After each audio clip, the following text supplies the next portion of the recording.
Olá, aluno! Seja bem-vindo de volta aos nossos estudos bíblicos do curso do Visão Panorâmica das Escrituras. Hoje nós vamos falar sobre o período pós-diluviano.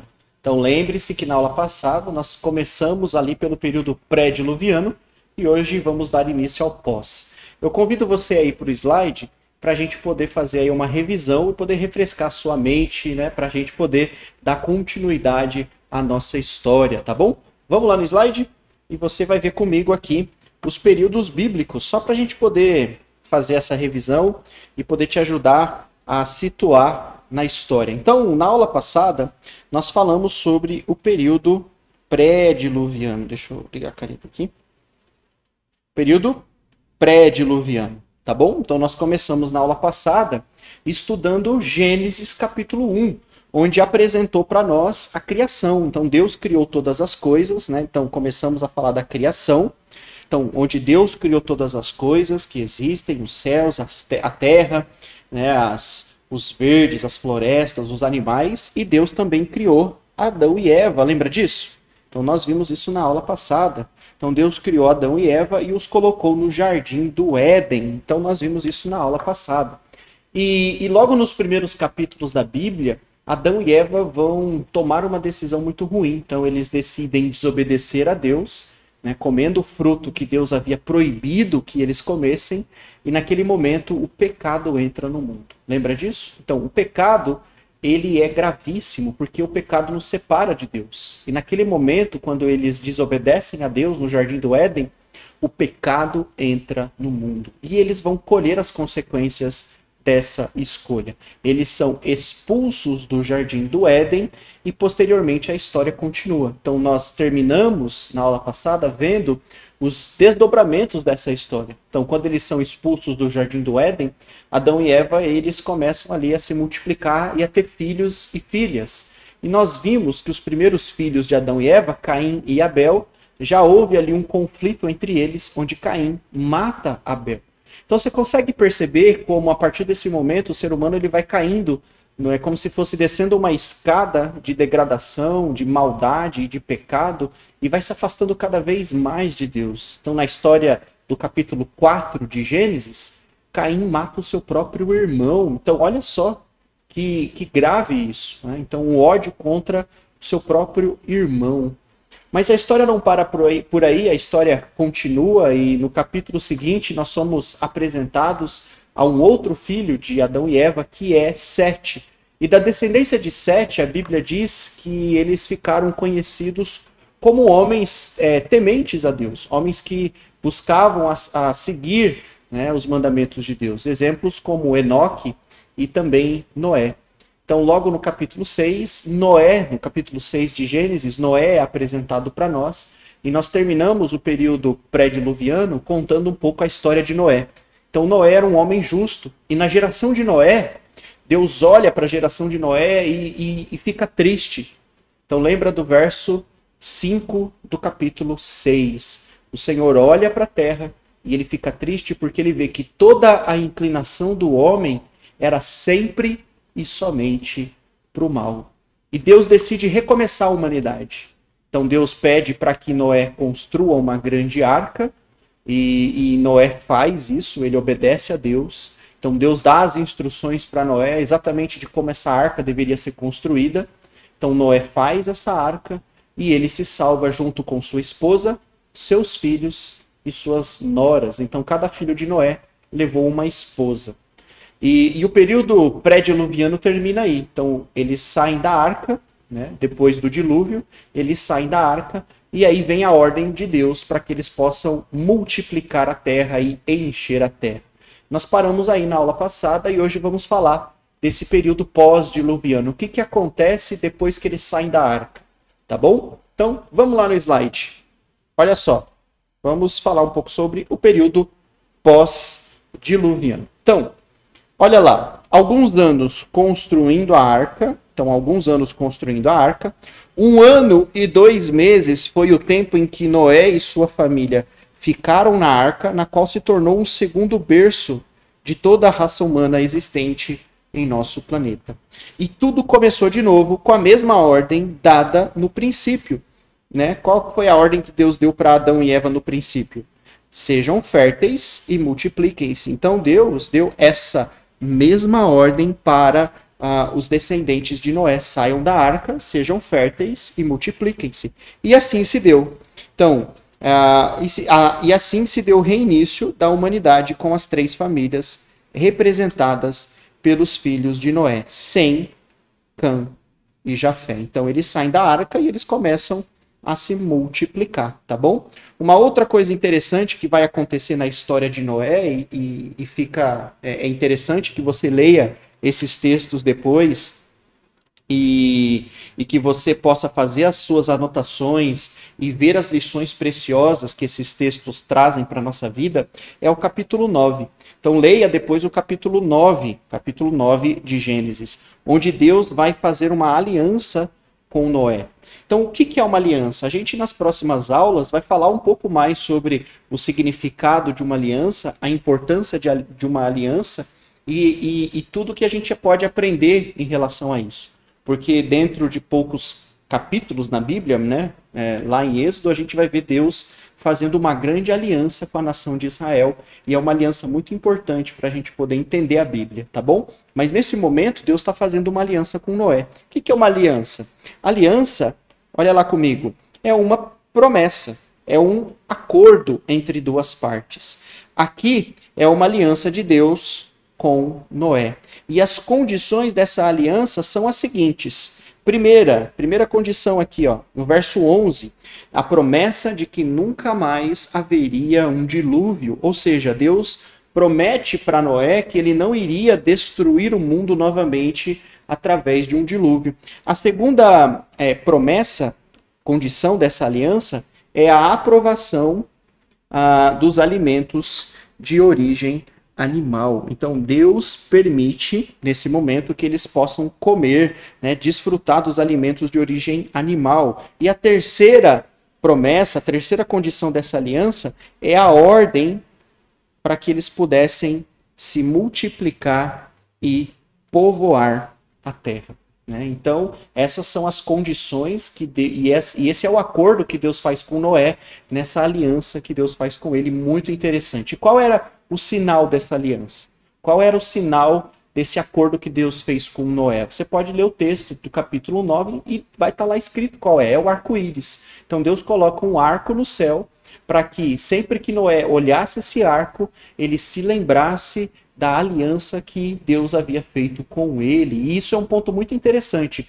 Toda aliança na Bíblia tem um sinal. Toda aliança na Bíblia tem um sinal que Deus coloca. Então é importante a gente saber disso, porque quando formos estudar no futuro a aliança que Deus faz com Israel, lá tem um sinal, é importante a gente saber disso. E também quando a gente for lá para o Novo Testamento, nas próximas aulas, e falar sobre a nova aliança que Deus vai fazer com a igreja, também tem um sinal que é muito importante para a gente entender, tá bom? Então lembre-se disso, toda aliança tem um sinal. Nesse momento, o sinal era o arco que Deus coloca nos céus, o arco-íris, tá bom? Vamos dar continuidade nos nossos slides. Então, olha lá. Tabela das nações. Então, depois do capítulo 9, deixa eu ligar aqui. Depois do capítulo 9, nós temos o capítulo 10 de Gênesis. E o capítulo 10 de Gênesis, na minha Bíblia aqui, tem como título A Origem dos Povos. Então, o capítulo 10 de Gênesis é a autoridade mais antiga de etnologia. O que é etnologia? É uma área que estuda a origem dos povos, tá bom? O estudo dos povos. E com frequência é chamado de tabela das nações. Olha só que interessante. Então esse capítulo, ele relaciona todas as nações do mundo com um dos filhos de Noé. Então lembra quais foram os filhos de Noé? Então lembre-se disso, Jafé, Cã e Sem. São esses os filhos de Noé que foram com ele na arca, e cada um deles levou uma esposa, tá bom? E quando eles saem da arca, eles começam a se multiplicar e a se espalhar. O capítulo 10 traz essa descendência de cada um deles e a origem dos povos, né? Então, cada povo vai ter origem de uma dessas três nações, tá bom? Então, olha só o próximo slide que ajuda a gente a entender um pouco aonde eles se espalharam. Eu convido você a olhar primeiro no amarelo aqui, ó. Consegue ver o amarelo? Então, o amarelo no mapa, ele vai mostrar para nós a descendência dos filhos de Jafé, né? Os descendentes de Jafé. Então, Jafé começa a ter filhos e filhas e os seus descendentes começam a ir para a região norte, né? Então, aqui, por exemplo, a atual Espanha, aqui a atual França, né? Região aqui da Itália, né? Então, aqui também vai dar origem aos povos asiáticos. Então, a gente consegue perceber que dos descendentes de Jafé vão se dar origem aos povos europeus e os povos asiáticos, tá bom? Olha comigo agora o rosa aqui, ó. Então, os rosas aqui, né? Que é o segundo filho de Noé, que é Cã, tá bom? Então, os descendentes de Cã, você pode ler aí no capítulo 10, verso 6, eles vão dar origem aos cananeus, originalmente, aos povos cananeus. E eles começam depois a descer para essa região aqui, né? Que é a África. Então, aqui a atual Líbia, Sudão, aqui é o atual Egito, tá bom? Então, eles vão dar origem aí aos povos africanos, ok? E por fim, deixa eu só dar uma limpada no slide para que você possa enxergar melhor comigo aqui, né? E por fim, nós temos o terceiro filho de Noé, que é Sem, que vai estar representado aqui pelo verde. Então, os descendentes de Sem vão povoar essa região aqui, ó. Essa região que é a atual Arábia Saudita. Então, nós temos registrado na Bíblia que os descendentes de Sem, eles vão dar origem aos povos judeus e aos povos árabes, né? Judeus e árabes, eles são descendentes dos semitas, ok? Então, olha para você ver que interessante, né? Olha que interessante. Então, todas as nações do mundo, elas podem puxar aí a sua árvore genealógica e eles vão dar em um dos três filhos de Noé. Então, todos os povos do mundo, eles têm essa origem aí, tá bom? Dos filhos de Noé. Ok? Maravilha. Vamos dar continuidade ali ao nosso slide. Então, o capítulo 10, ele mostra a origem dos povos. O capítulo 11 de Gênesis, ele vai falar agora da origem das diversas línguas que existem no mundo. Então, olha só que interessante. Então, o texto diz para nós, no capítulo 11, depois você pode ler os versos dos versos 1 ao verso 9, que diz que depois do dilúvio, após o dilúvio, a população começa a crescer e a se desenvolver, gerando muitas nações. Foi isso que a gente viu no slide anterior, no capítulo 10. E mesmo com todas essas nações existentes, a Bíblia diz que no mundo, naquela época, havia apenas uma língua e um só modo de falar. Então pensa nisso, que loucura, né? Eles falavam um idioma só. Então todos falavam um idioma só, todos podiam se entender, né? Eles podiam entender o que os outros falavam, tá bom? Então, depois de alguns séculos, as pessoas começam a se concentrar na região de Sinar e foram se movendo cada vez mais longe do Éden e de Deus. Por isso, alguns decidiram construir mais do que cidades. Eles começaram a construir uma torre para chegar ao céu. E o que eles queriam com essa torre? O que eles queriam construindo essa torre? 3 coisas. Primeiro, eles queriam ganhar reputação, eles queriam ficar famosos, eles queriam evitar a dispersão, ou seja, o espalhamento. Eles queriam evitar que as pessoas se espalhassem.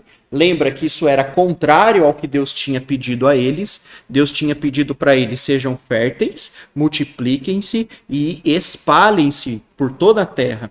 Então, eles começam a construir essa torre porque eles não queriam que houvesse esse espalhamento. Eles queriam impedir essa dispersão.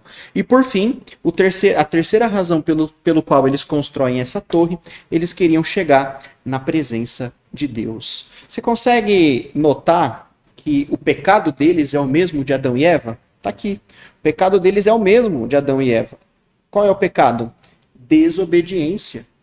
Porque eles estavam contrariando uma ordem divina. Qual era a ordem divina? Você pode ler depois a referência aqui, ó. Gênesis 8:17, lembra? sejam férteis, multipliquem-se e se espalhem. E por isso, Deus vai trazer ali uma confusão. Então, capítulo 11, ali nos primeiros versículos, a Bíblia diz que Deus vai confundir as línguas, criando uma confusão entre eles e forçando eles a se dispersarem. E daí o significado do termo Babel, que quer dizer confundir ou confusão, tá bom?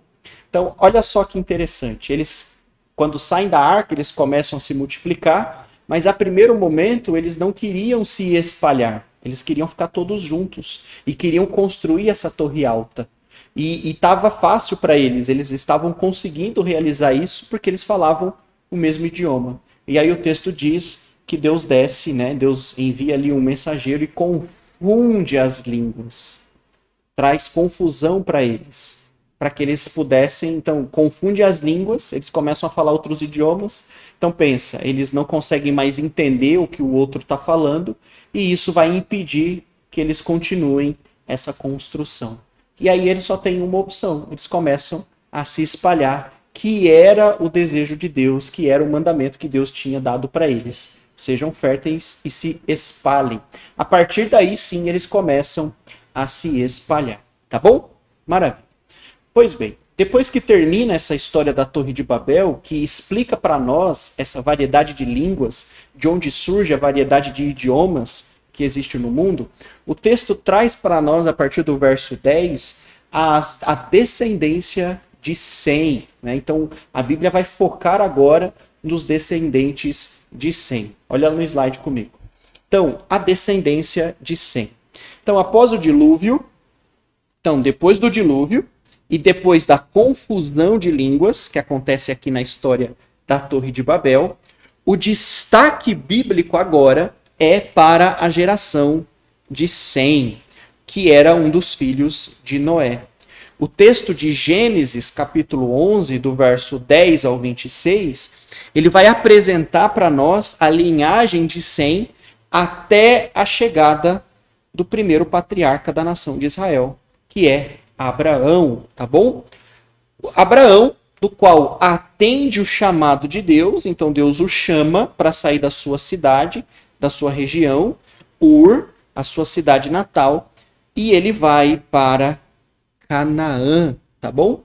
Então, talvez alguém pergunte, por que Sem? Por que Deus escolheu Sem e não Cã ou Jafé? A Bíblia não explica isso, né? A Bíblia não explica o motivo do qual Deus escolhe algumas pessoas. Né? Então a gente não está falando de uma escolha para salvação, mas de uma escolha para poder executar o seu plano. Tá bom? Então, lembra, qual é o maior problema do mundo? O pecado. Então, basicamente, o plano de Deus ele vai formar uma nação, ele escolhe uma pessoa para formar uma nação, e ele vai preparar essa nação para que no futuro essa nação possa receber aquele que vai trazer salvação para a humanidade, que é Jesus. Então, esse é um resumo da história. Então, Deus escolheu Sem para fazer de Sem, os descendentes de Sem, essa nação. Então, a Bíblia traz, na segunda parte do capítulo 11, né, a descendência de Sem até chegarmos a Abraão. Vamos lá no slide.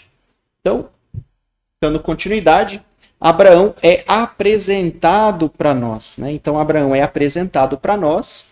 E basicamente aqui está um resumo da vida de Abraão, tá bom? Então, Abraão, ele é apresentado no final do capítulo 11, mostrando para nós que ele é um descendente de Sem, tá bom? Então, um resumo da vida de Abraão, ele sai de Ur e vai para Harã. De Harã, com 75 anos, ele vai para a terra de Canaã. Ele sai de Canaã por causa da fome e mora por um tempo no Egito. Sai do Egito e passa por Negueb, Betel e Ai, isso daqui são cidades, tá bom? E por fim, ele volta e se estabelece na região de Canaã, tá bom? Ele volta e se estabelece na região de Canaã.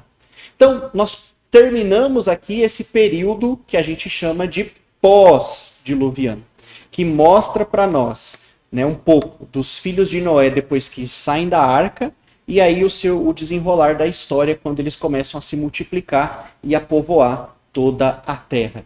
Nesse período também, pós-diluviano, nós entendemos também de onde vem os vários idiomas que existem no mundo. Então, nesse texto, ele mostra para nós que foi por causa da história da Torre de Babel. Então, Deus confunde a língua para que eles pudessem, de fato, se dispersar, se espalhar na terra, porque até então eles queriam permanecer juntos. E aí o texto termina mostrando para nós, né, a descendência de Sem, até chegarmos ao primeiro patriarca da nação de Israel, que é Abraão, do qual Deus vai chamá-lo, vai dar a ele 3 grandes promessas que nós vamos ver no próximo bloco, tá bom? E a partir dessas promessas, Deus vai criar uma nação e vai preparar essa nação para receber no futuro o Messias esperado, tá bom? Então, eu espero você no nosso próximo bloco.